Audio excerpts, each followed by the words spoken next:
J'appelle ta grâce. J'appelle ta grâce. J'appelle ta grâce. J'appelle ta grâce. J'appelle ta grâce. Je fais appel à ta grâce. Sans ta grâce, je ne suis rien. Sans ta grâce, je ne suis rien. Sans ta grâce, je ne suis rien. Sans ta grâce, je ne suis rien. Sans ta grâce, je ne serai rien. C'est pourquoi au nom de Jésus-Christ, je fais appel à ta grâce. Je fais appel à ta grâce. Je fais appel à ta grâce. Je fais appel à ta grâce, Jésus. Je fais appel à ta grâce, Jésus. Je fais appel à ta grâce, Jésus. Je fais appel à ta grâce, Jésus.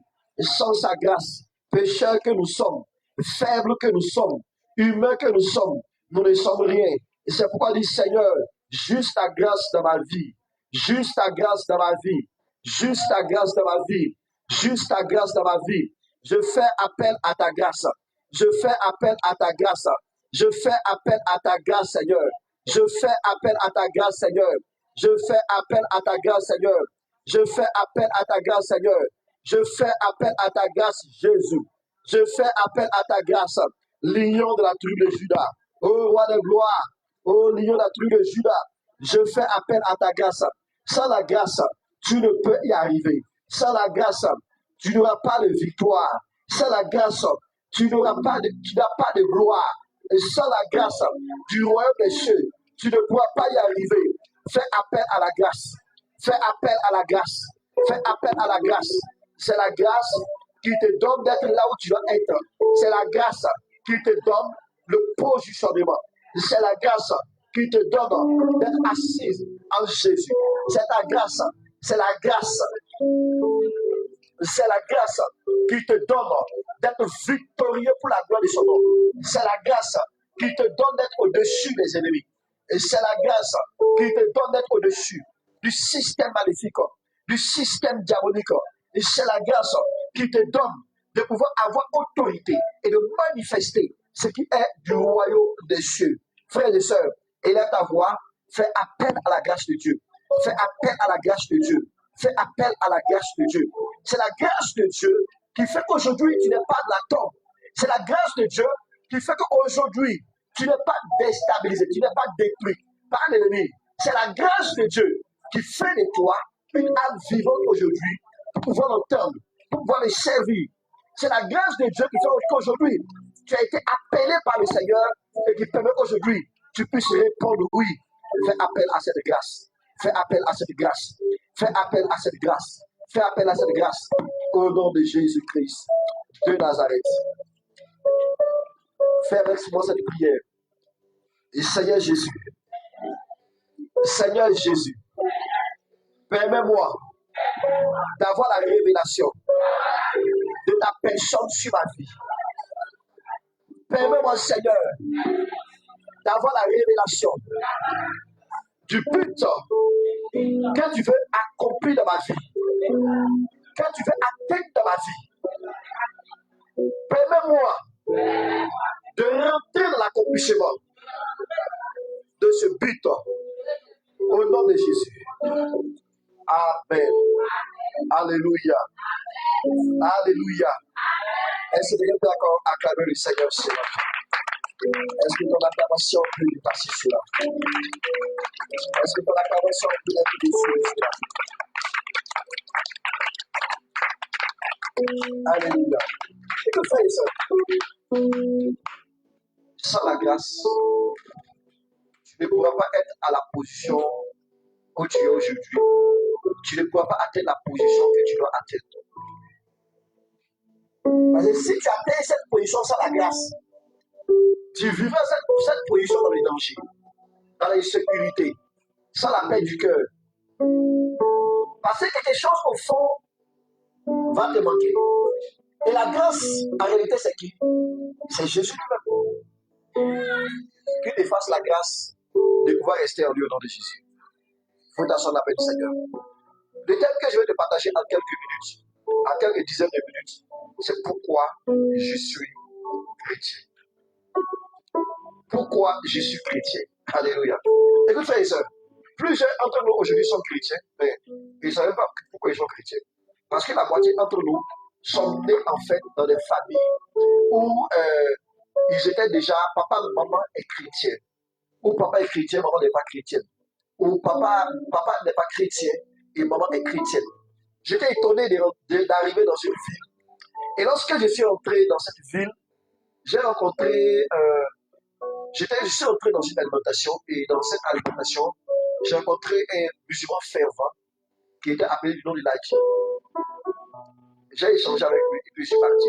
L'échange m'a vraiment plu, je suis très content. Le lendemain, quand je suis arrivé, dans ce même lieu, je n'ai pas trouvé une dame qui était là. Et on a échangé. Je pensais l'évangéliser. Quand j'ai commencé, elle a souri un peu et elle m'a encouragé. Elle m'a dit que non, n'est pas l'enfer, que nous sommes dans le même chemin. J'ai dit, comment ça? J'ai dit que tu es chrétienne. Elle dit oui, qu'elle est chrétienne, elle est baptisée chrétienne, elle est elle-même dans les activités à l'église. Et j'ai dit, mais ok, il n'y a pas de problème. Elle dit que mais, ce monsieur qui était là, j'aime beaucoup ce monsieur. Elle me dit, mais ce monsieur-là, c'est son mari. Je dis, oh, ton mari, c'est monsieur. Elle dit, oui. Et dit, mais comment vous faites ce brassage musulman chrétien? C'est bon. Et prie maintenant pour sa conversion. Prie pour que le salut puisse rentrer dans sa vie. Prie pour que la grâce que tu as aussi puisse l'atteindre. Plusieurs sont nés dans les familles chrétiennes. Mais ils ne savent pas réellement le but, de pourquoi ils sont chrétiens.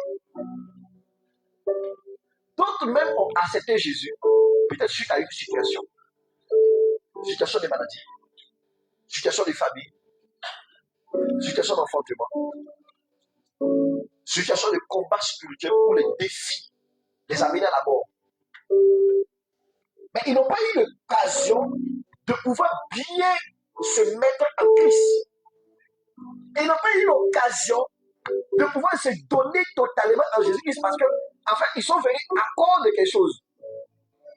Et souvent, lorsque ce but est atteint, soit ils font demi-tour, ou si ce n'est pas atteint, ou c'est mal atteint, ou s'ils n'ont pas été enseignés, ils laissent le Christ. La question que je veux que tu te poses aujourd'hui, c'est pourquoi tu es chrétien? Vous savez, dans ces derniers temps, nous sommes appelés à beaucoup prier. Nous sommes appelés à vraiment chercher la main du Seigneur. Jusqu'à la fin du temps. Mais celui qui t'appelle à la prière, là, est-ce que tu le connais? Moi, j'ai fait l'expérience du Christ à l'âge de 8 ans et à l'âge de 11 ans. J'ai encore fait son expérience lorsque Jésus m'a visité. Lorsqu'il m'a visité, il m'a apparu et il m'a parlé. Mais cette première visitation, il va prendre un visage que je n'ai pas vu, avec un corps exceptionnel. Un corps exceptionnel, d'une blancheur exceptionnelle. Et chaque élément que j'ai vu, chaque couleur qui m'a montré, voulait me parler de quelque chose.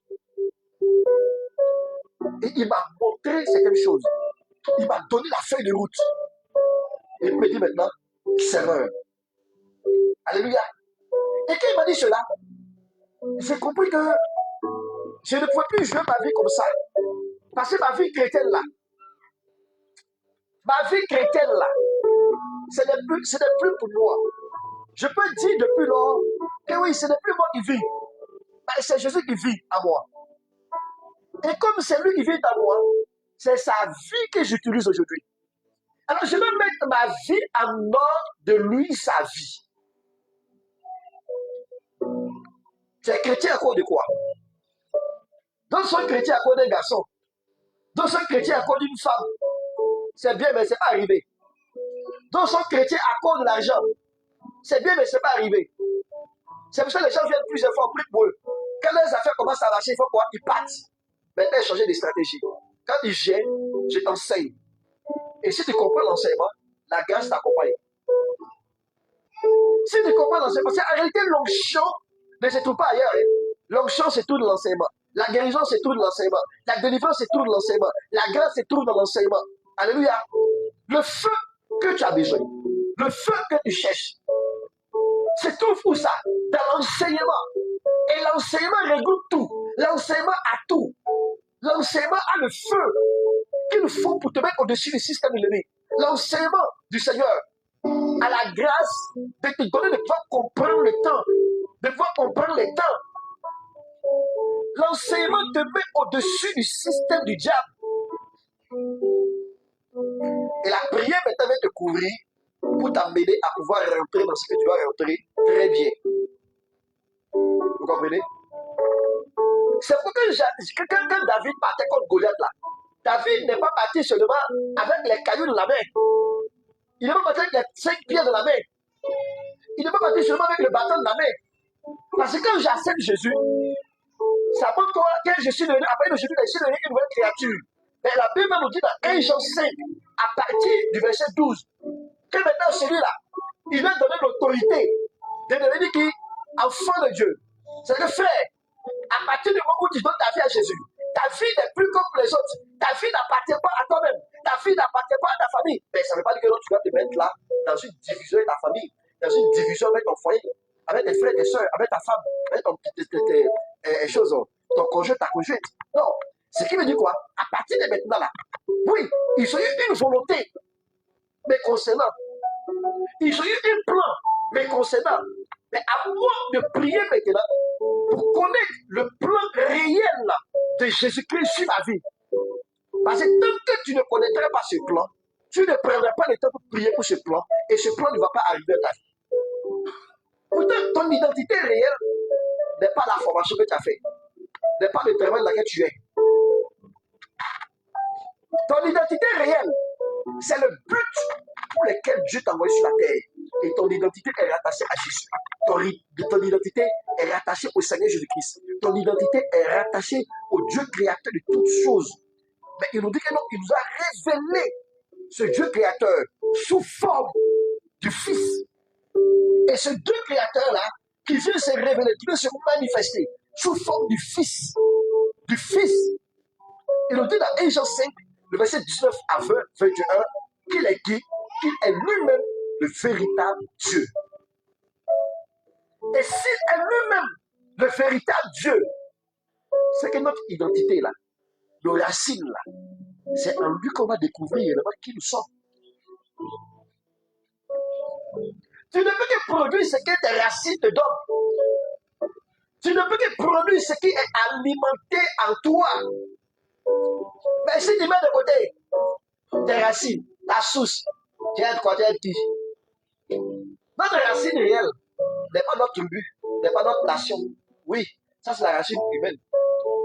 Mais le but, la racine de notre esprit, qui va impacter notre âme, et lui à son tour, elle à son tour, notre âme à son tour, va impacter notre corps.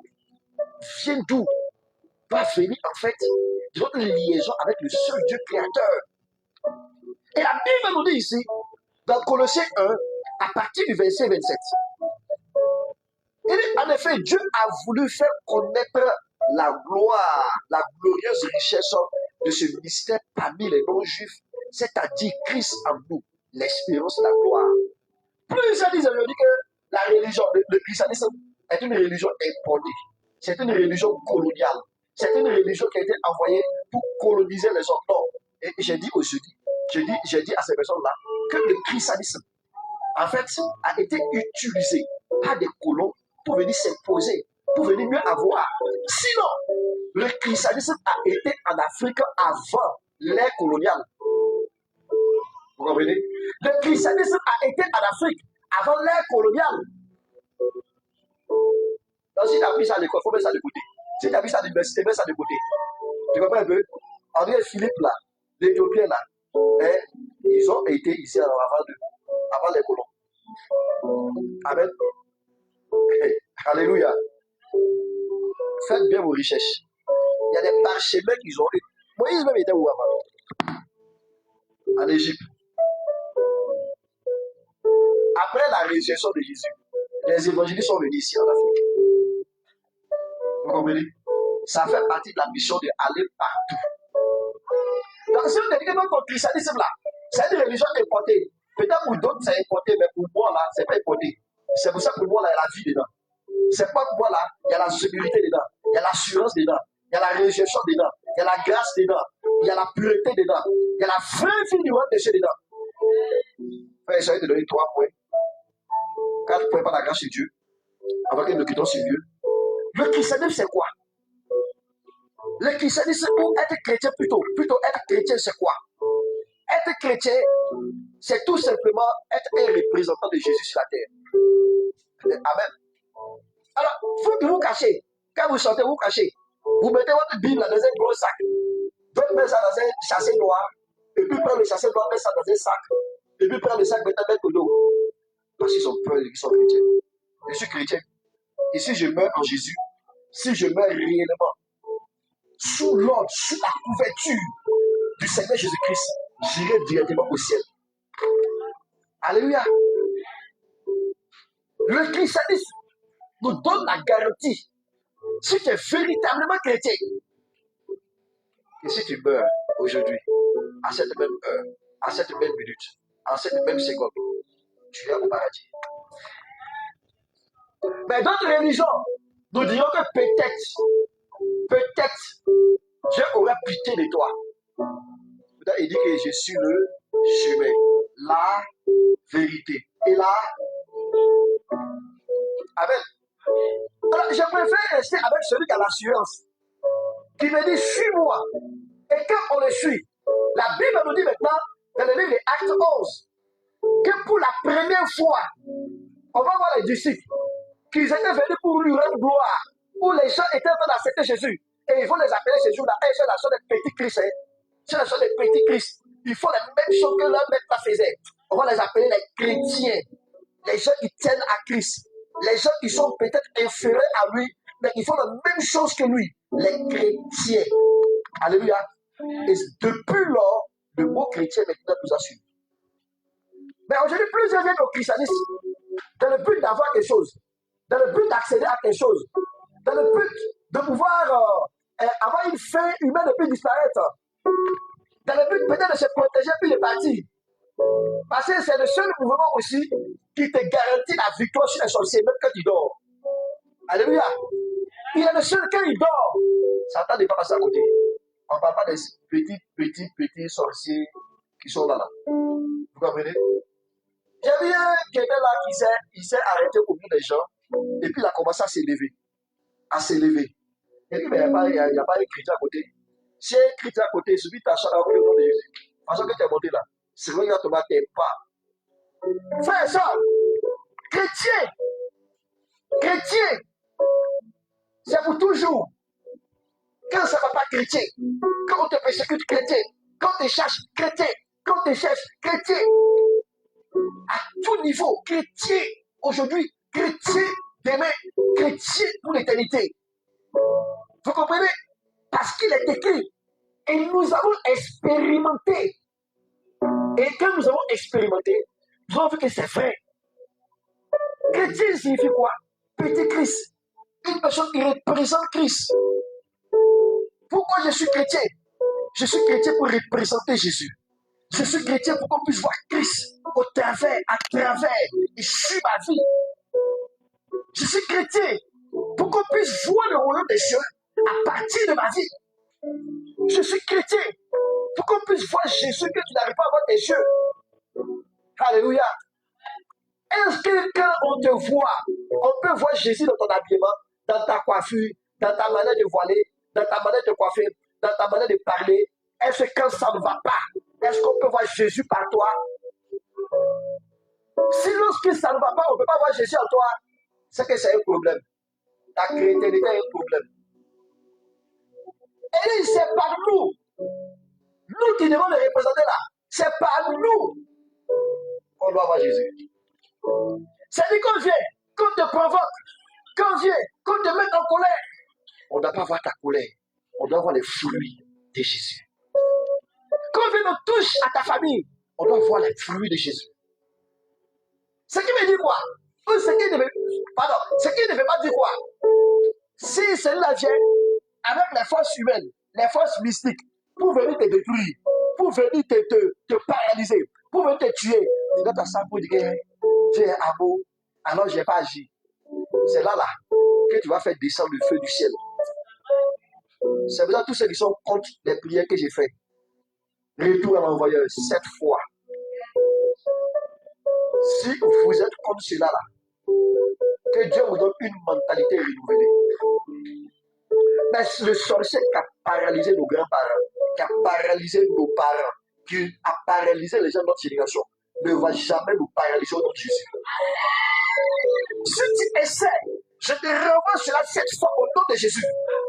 Si tu ne veux pas te convertir et passer ton temps à me détruire ou à détruire mes activités, à détruire mes activités, détruire ma vie, détruire mes enfants, détruire ma personne, je te paralyse et je t'enterre pour toujours.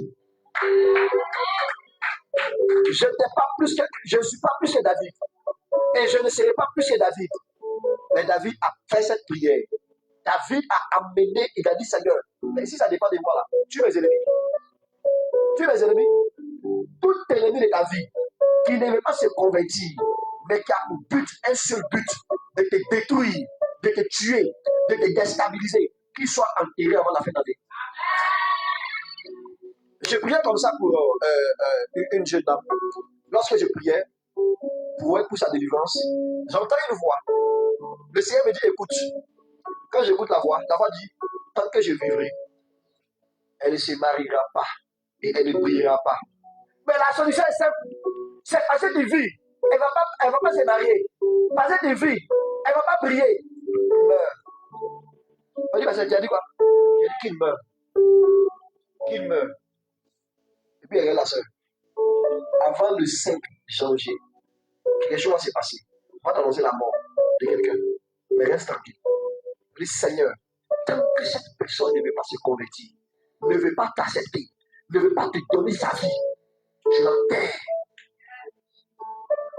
Le 30 décembre, la personne est décédée. Elle est décédée. Si à cause de toi seul, 50 personnes vont mourir, 100 personnes vont mourir, nous t'enterrons. À moins que tu t'arrêtes pour dire Seigneur Jésus-Christ, nous te donnons ta vie. Dis amen. Si tu donnes ta vie à Jésus, tu seras sauvé. Mais si tu ne veux pas donner ta vie à Jésus, et que l'ennemi même de la nation là, si à cause de toi seul, on va tuer 100 personnes, on va tuer 100 familles, on va déstabiliser tout un quartier, les forces de l'autre vont te prendre, ils ne vont pas te faire cadeau. Ce n'est pas moi qui a l'autorité des forces de l'ordre du royaume des cieux là. J'ai pas besoin de regarder. Quand on parle de représenter Christ, c'est en quoi? C'est en gloire, c'est en puissance, c'est en autorité, c'est en feu, c'est en classe, c'est en manière, c'est en douceur. Amen. C'est en tout. Si l'ennemi vient contre toi en agressivité, tu l'agresses. Parce que là où Satan vient s'opposer, Jésus vient et puis s'impose. C'est pour ça qu'on dit quoi? Il est le lion de la tribu de Juda. Va mettre ta main là. Va mettre ta main là. Dans la gueule d'un lion. Et puis il faut t'abuser sa langue. Et puis il vient me dire comment ta main là brisante. Va, et puis tu reviens me dire. Donc si tu n'es pas dans c'est parti, ça délicate. Mais aujourd'hui, le monde chrétien a été détruit, a été marginalisé, a été méprisé, a été réduit au néant parce qu'ils n'ont pas compris le message de l'amour du royaume des cieux. Il est amour là, c'est pas qu'il ne fait pas. Hein. Il est amour là, c'est pas qu'il ne juge pas. Hein. Il est amour là, c'est pas qu'il ne pèse pas. Non, il est amour là, ça veut dire qu'il corrige, il reprend.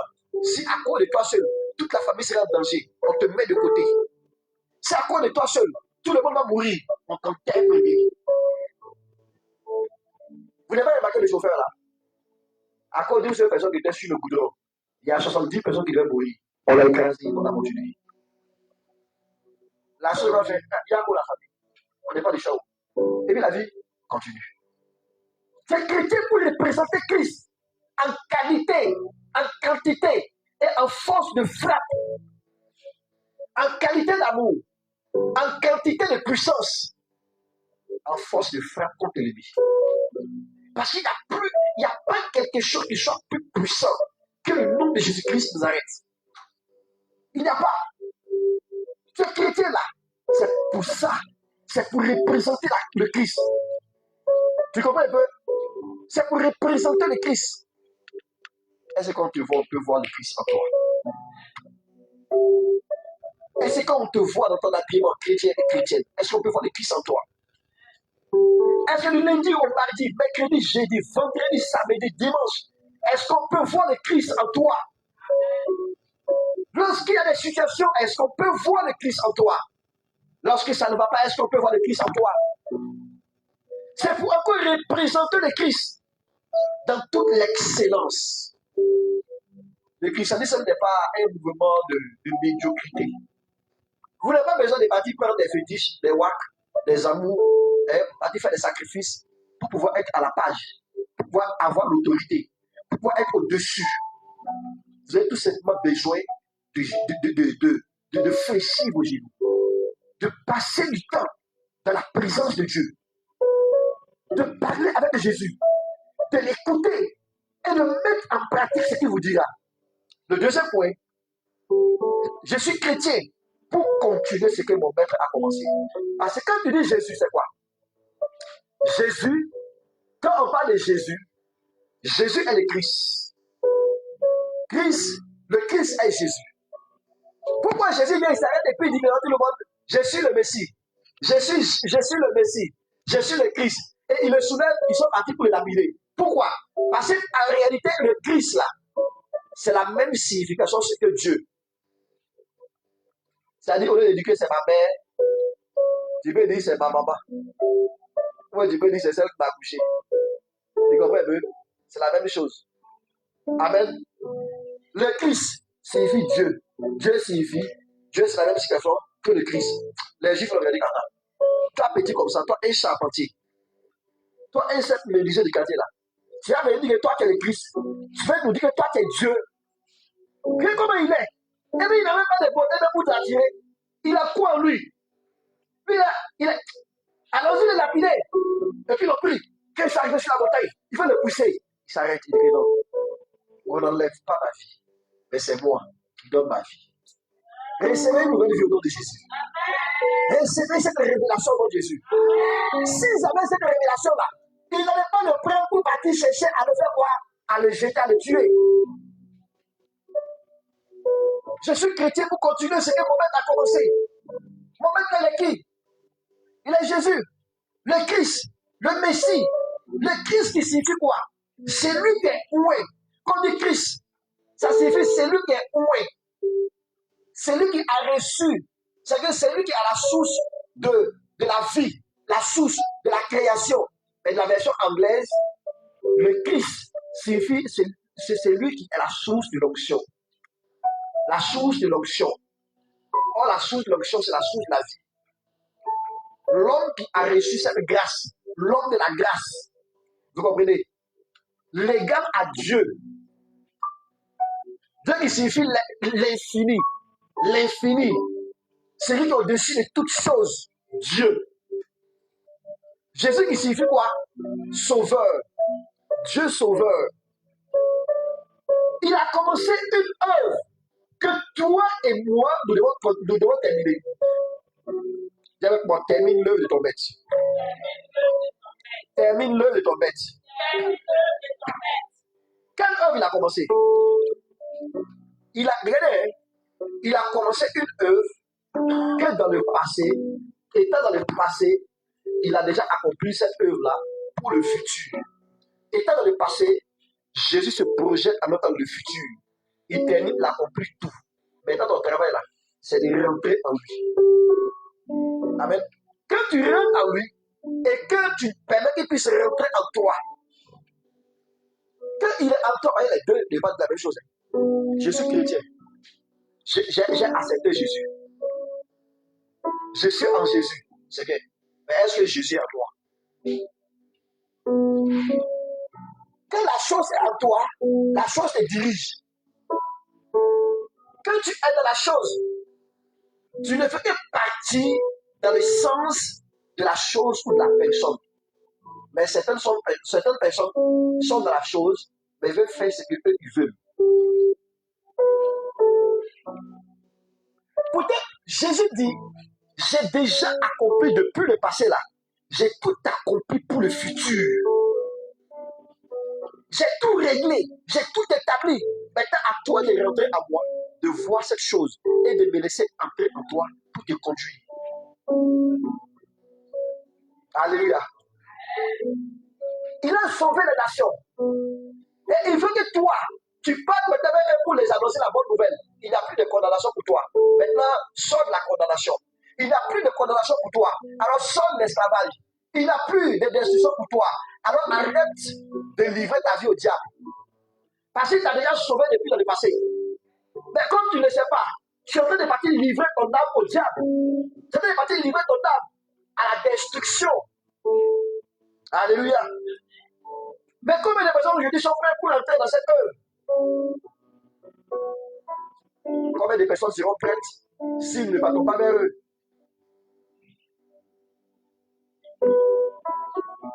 La Bible dit encore dans 1 Jean 3, à partir du verset 8, que Jésus-Christ a paru pour détruire les œuvres des ténèbres.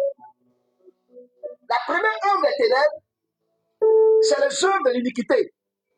Les œuvres de l'iniquité qui sont pour fruit le péché, qui sont pour fruit les œuvres de la chair, qui sont pour fruit les œuvres que produisent la pensée humaine ou les actions humaines qui ne sont pas renouvelées ou qui ne sont pas dans le Seigneur Jésus-Christ. Mais toi, frère, où es-tu aujourd'hui?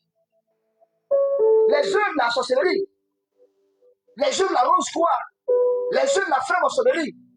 Mais aujourd'hui, tu es où? Aujourd'hui, tu es à quel niveau?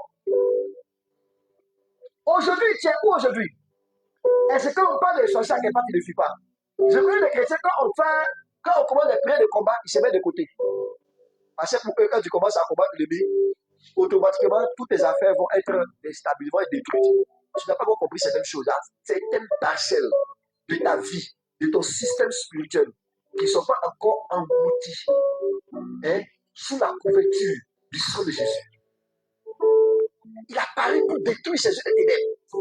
C'est pour ça que nous devons aussi le représenter en détruisant ces œuvres des ténèbres. Comment? Par une vie de prière constante et croissante.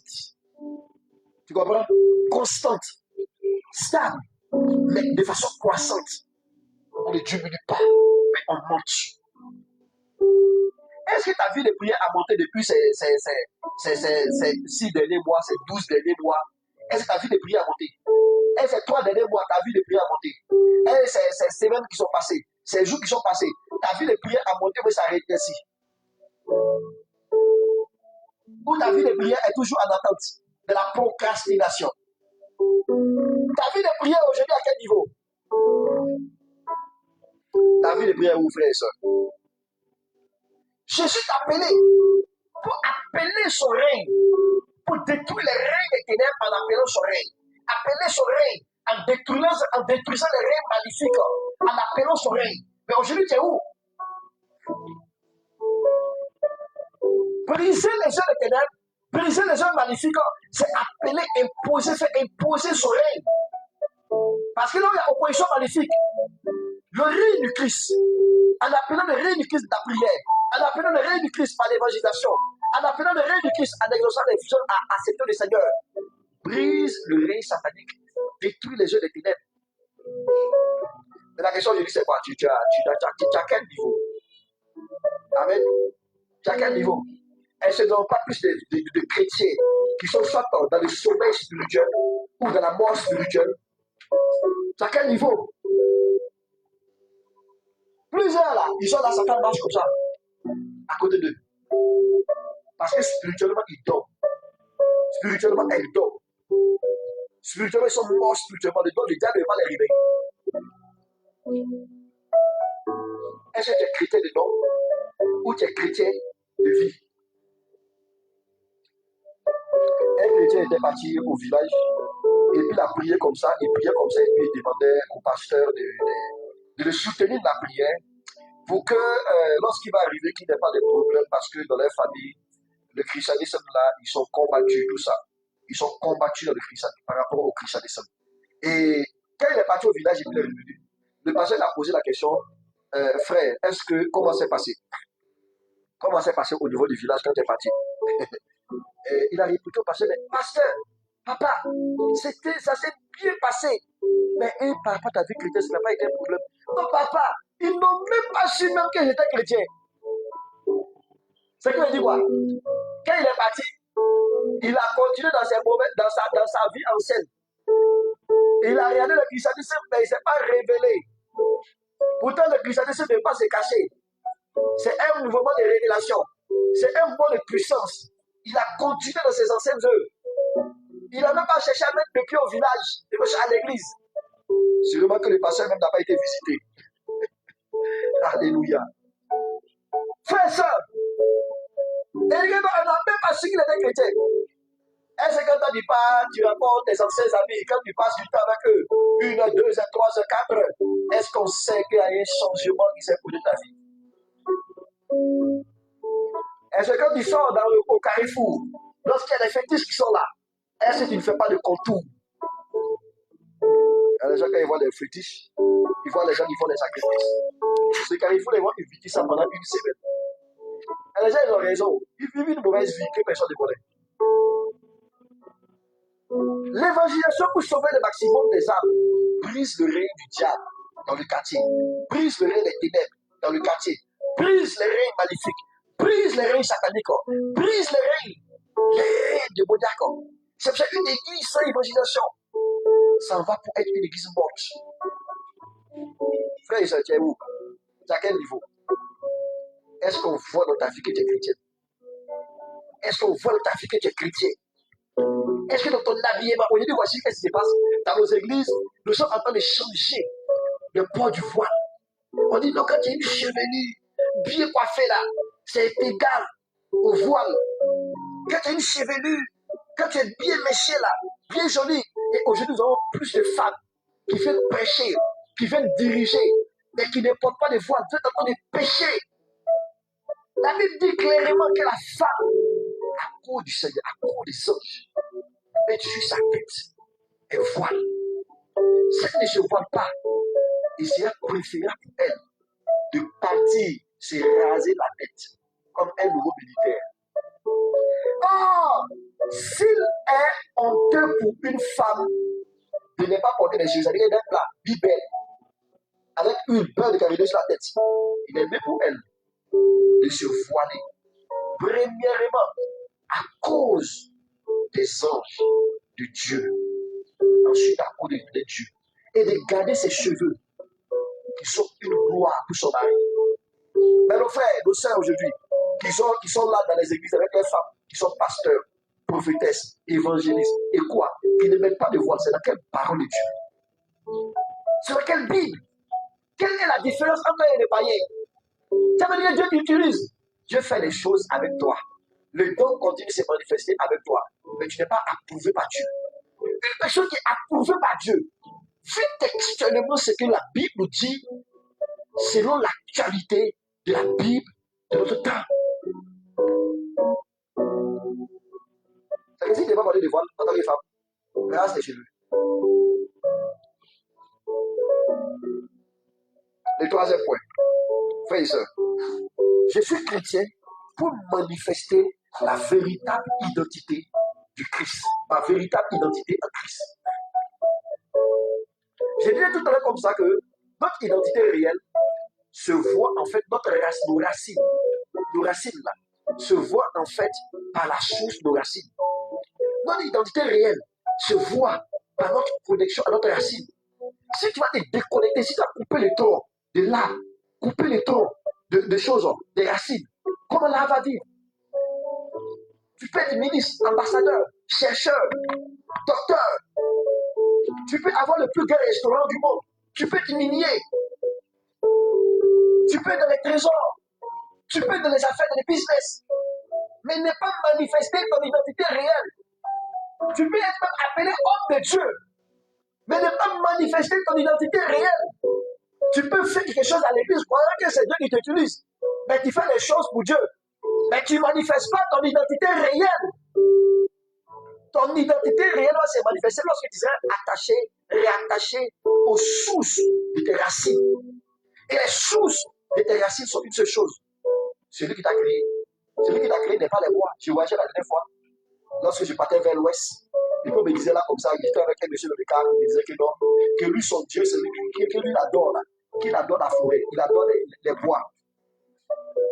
Et les bois que nous coupons pour faire matelas là, c'est ça que tu dis. Ou les bois que nous coupons pour s'asseoir là-dessus là, pour faire les bancs là.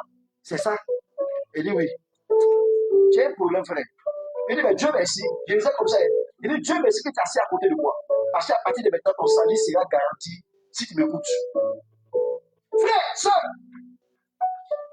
ton identité réelle ne peut que se manifester lorsque tu es attaché à Jésus-Christ de Nazareth, le seul véritable Dieu. C'est pas moi qui l'ai dit. Il est Dieu. Que tu me tues, il est Dieu. Que tu me laisses vivre, il est Dieu. Que tu me donnes à manger, il est Dieu. Que tu me donnes pas à manger, il est Dieu. Que tu me corrompes avec tout l'or du monde et que je rentre dans ta corruption. Jésus est Dieu. Il l'a dit. Il a manifesté. Même le Coran dit qu'à la fin des temps là, il y a un homme qui va s'élever. C'est écrit dans le Coran. Il y a un homme qui va s'élever. Il va s'élever pour détruire tout ce qui existe. Détruire l'humanité. Mais là, Jésus va revenir. Et quand Jésus va revenir là, il va venir, c'est lui seul qui a le pouvoir de le détruire. Parce qu'aucune armée du monde, aucune puissance du monde ne pourra l'arrêter. Ça veut dire qu'ils sont en train de parler de l'Antichrist, en train de parler de l'Apocalypse, sans savoir qu'ils sont en train de parler de ce que la Bible a dit. Et il dit là-bas que non, qu'il y a un homme qui va s'élever, le Nabi Issa. Que le Nabi Issa va s'élever maintenant contre lui pour détruire cet homme-là. Mais en réalité, Jésus-Christ, c'est plus qu'un Nabi. Parce que Nabi, ça signifie prophète. Jésus n'est pas Nabi Issa. Jésus est peut-être Issa, mais il est plus qu'Allah. Il est au-dessus du système. Il est le véritable Dieu. Et nous connaissons cela. Et nous voyons cela. C'est pour ça qu'il est mort. Et il a été ressuscité. Donc le Coran vient nous prouver là que non, Jésus-Christ n'est pas resté dans la tombe, mais Jésus-Christ a été ressuscité. Alléluia. Elle ne va pas nous dire pour cela. Alléluia. Le Coran veut te dire là que si Jésus est mort là, il est ressuscité, il va revenir à la fin des temps. Pourtant, Jésus ne peut pas vivre avec son corps humain là, sur des millénaires. C'est pas possible. Il ne peut pas vivre dans son corps là, dans son corps humain comme ça là, sur plus de 120 ans. S'il peut atteindre, il a pu atteindre 120 ans, il ne peut pas dépasser 150 ans. Alléluia. Même les hommes les plus vieux du monde, qui ont fait 1000 ans, ils n'ont pas dépassé. Mais le Coran nous dit que Jésus revient. Jésus qui est mort depuis, ça fait plus de 2000 ans. Ce n'est plus avec ce corps. C'est avec un corps glorieux, alléluia. C'est avec un corps de gloire, Dieu alléluia. C'est avec un corps victorieux, alléluia. C'est avec un corps de paix, un corps de victorieux, un corps qui va terrasser l'ennemi. Il va revenir avec le prototype de corps que toi et moi devons avoir. C'est un corps qui traverse les murs. C'est un corps que la bataille n'est pas arrêtée. C'est un corps que la faim n'est pas tuée. C'est un corps que la mort ne mouille pas. C'est un corps que les esprits ne peuvent pas arrêter. C'est un corps spirituel avec un physique. C'est un corps glorieux. De glorieuses body. Frère et soeur, Jésus réussit avec ce corps pour anéantir tout ce qui veut s'élever contre sa vie, contre les humains. Pour s'élever contre tout ce qui veut détruire sa personne. Amen. Alléluia. Jésus va s'élever pour anéantir, pour arrêter tous les systèmes sataniques contre nos vies. Mais avant que Jésus-Christ s'élève, toi et moi, nous avons l'autorité de dire non au diable, de dire non au système satanique, de dire non au système diabolique. Et au nom de Jésus-Christ, tout genou fléchisse. Au nom de Jésus-Christ, toute langue est obligée de se mettre à terre et de confesser que Jésus est Dieu. C'est ça notre mission. Révéler le Christ. C'est ça notre mission. Manifester le Christ. C'est ça notre mission. Amener le Christ partout. Quand on dit qu'elle a été déportée ou pas, de toute façon, ce que je sais, c'est que le Christ est vivant. Il est vivant. Alléluia. Alléluia. En tant que chrétien, ma troisième mission, le pourquoi je suis chrétien, c'est de manifester cette identité réelle. C'est de manifester cette identité réelle. Et nous a dit ça clairement dans le livre de Jean, de Matthieu 5, à partir du verset 11. Matthieu 5, le verset 11, Jésus vient là et puis nous parle. Jésus vient là et puis il va venir se révéler à nous. Jésus vient là, il va donner un message à l'humanité. Jésus vient là et puis il dit, toi qui décides de le suivre, toi qui décides de marcher avec lui, il fait de toi sel et lumière du monde. Matthieu 5, le verset 11. Alors, si tu es chrétien, si tu mets ça de Jésus et que tu n'arrives pas à apporter la vie à d'autres personnes, ton côté sel et lumière là a un problème.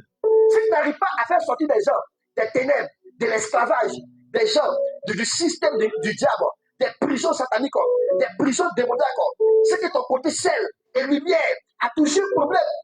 Parce que mon identité, c'est de briller. C'est de briller pour faire sortir les gens des ténèbres. C'est de briller pour briser les prisons sataniques.